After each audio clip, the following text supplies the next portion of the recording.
जब मैं Norfolk Virginia में बड़ा हो रहा था, वहाँ रेड ब्रुक रोड पर जो मिलिट्री हाईवे के पास है, मुझे याद है कि दक्षिण में लोग आमतौर पर बड़े पुरुषों और महिलाओं को मिस्टर और मिसेस कहकर संबोधित करते थे।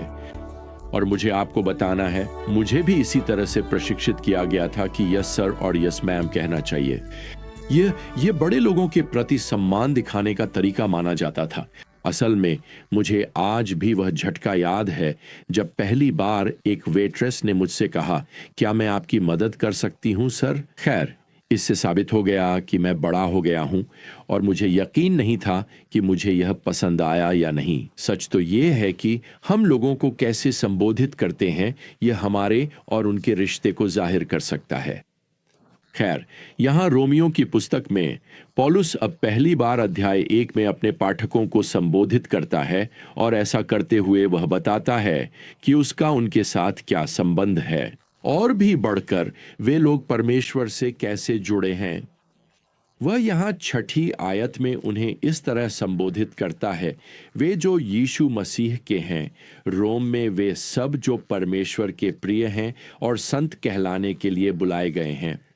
फिर से यह एक गहराई से भरा हुआ वाक्यांश है। वास्तव में यह विश्वासियों के लिए 3 भागों में विभाजित एक विवरण है। पहला, वे यीशु मसीह के होने के लिए बुलाए गए हैं। यूनानी भाषा में बुलाए गए के लिए शब्द है क्लेतोस।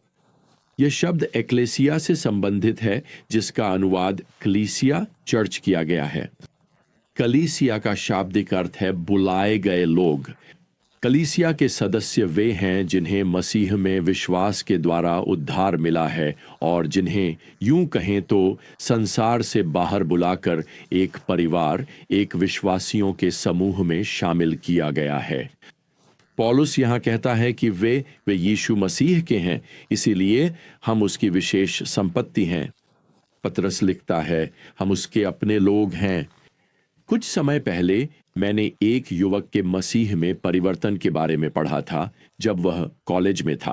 वह और उसका एक कॉलेज मित्र एक सुसमाचार प्रचारक का प्रवचन सुनने गए थे और उसी रात उन्होंने मसीह में अपने विश्वास की घोषणा की। एक व्यक्ति का जीवन तो उसी रात सचमुच पूरी तरह बदल गया, लेकिन अगली सुबह उसका दोस्त उसके डॉर्म रूम में आया और बोला, तुम्हें पता है कल रात हमने जो किया वो कितना पागलपन भरा था, है ना? मेरा मतलब है शायद हम थोड़े बहक गए थे और तुम किसी को इसके बारे में बताओगे तो नहीं, है ना? असल में उस युवक ने सुसमाचार प्रचारक की पुकार सुनी थी, लेकिन दूसरे युवक ने मसीह की पुकार सुनी थी। यही वे लोग हैं जिनको पौलुस यहां लिख रहा है। वे मसीह द्वारा बुलाए गए हैं कि वे उसके अपने बने। अब दूसरा, पौलुस यहां उन्हें रोम में रहने वाले और परमेश्वर के प्रिय लोग कहकर संबोधित करता है। यह अभिव्यक्ति एक विशेष प्रकार के प्रेम की बात करती है जो परमेश्वर के बच्चों के लिए सुरक्षित है, उन विश्वासियों के लिए जो रोम में हैं। जहां परमेश्वर का एक सामान्य प्रेम पूरी दुनिया के लिए है, वहीं वह अपने बच्चों के लिए एक अंतरंग प्रेम रखता है। मैं अपनी कलीसिया के सभी बच्चों से प्रेम करता हूं, लेकिन मैं उनसे वैसे प्रेम नहीं करता जैसे मैं अपने खुद के बच्चों से करता हूं। इसमें फर्क है। तो क्या आप जानते हैं कि परमेश्वर के द्वारा प्रेमित होना क्या होता है? क्या आप अपने बारे में इस तरह सोचते हैं? ओह, काश आज आप इस सच्चाई को अपने दिल में उतरने दें। विश्वासियों, आप परमेश्वर की विशेष संपत्ति हैं। वह आपसे गहराई से अनंत काल तक विश्वास पूर्वक, जानबूझकर और अटल प्रेम करता है। लेकिन पौलुस यह बात विशेष रूप से कहता है जिसे मैं नहीं चाहता कि आप चूक जाएं। वह उन लोगों को लिख रहा है जो परमेश्वर के प्रेम में हैं और रोम में रहते हैं। यह वास्तव में यह कहने का एक और तरीका है कि परमेश्वर को ठीक ठीक पता है कि आप कहां रहते हैं। जैसे मेरे लिए मिलिट्री हाईवे पर, रेड ब्रुक रोड पर, उसे आपका पूरा पता मालूम है और मुझे बताने दीजिए अगर कोई ऐसी कलीसिया थी जिसे कभी यह संदेह हुआ हो कि क्या परमेश्वर जानता है कि वे कहाँ रहते हैं, तो वह यही रोम के विश्वासियों का समूह होता, क्योंकि अब तक कलीसिया के प्रारंभिक इतिहास में न तो पौलुस और न ही कोई अन्य प्रेरित इस कलीसिया में गया है। वास्तव में रोम की कलीसिया की स्थापना शायद किसी भी प्रमुख प्रारंभिक मसीही नेता द्वारा नहीं की गई थी। बाइबल के विद्वानों का मानना है कि रोम से कुछ यात्री यरूशलेम आए थे पेंतेकोस्त के दिन, और जब उन्होंने पतरस द्वारा प्रचारित सुसमाचार का संदेश सुना तो वे मसीह में विश्वास ले आए, उनका बपतिस्मा हुआ। तो वे लोग सुसमाचार का संदेश वापस रोम ले गए। उन्होंने वहां एक कलीसिया की शुरुआत की। लेकिन सोचिए कैसी जगह थी वह जहां कलीसिया की स्थापना करने की कोशिश की गई। यह रोम था। यह सम्राट नीरो का गृहनगर था। यह एक दुष्ट शहर था।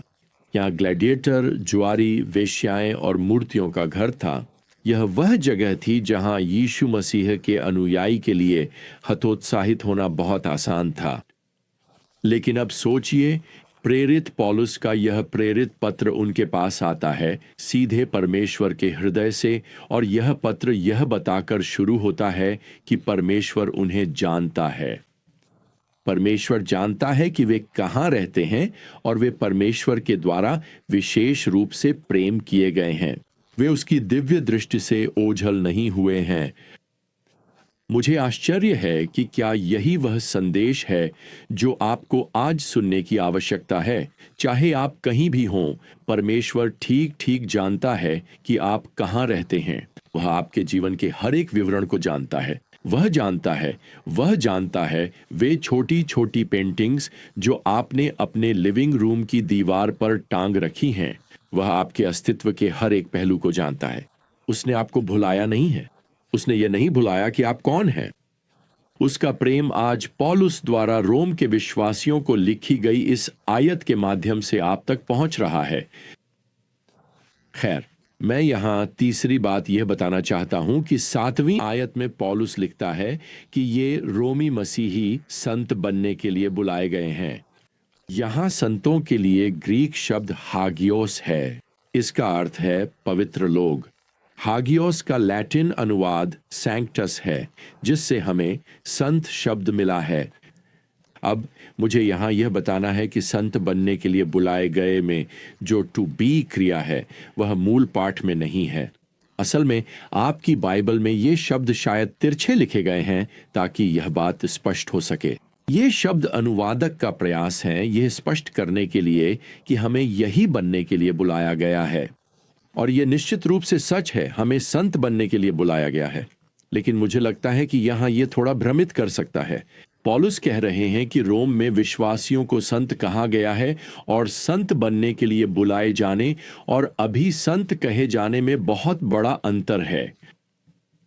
कैथोलिक चर्च ने सदियों से इस वाक्यांश का उपयोग लोगों को एक विशेष प्रकार की संतता की ओर प्रेरित करने के लिए किया है, जिसे केवल पवित्र लोग ही प्राप्त कर सकते हैं। अगर आप कभी संत बनना चाहते हैं तो आपके साथ कुछ चमत्कार जुड़े होने चाहिए, और आप उस स्तर तक तब तक नहीं पहुंचते जब तक कि आपकी मृत्यु न हो जाए।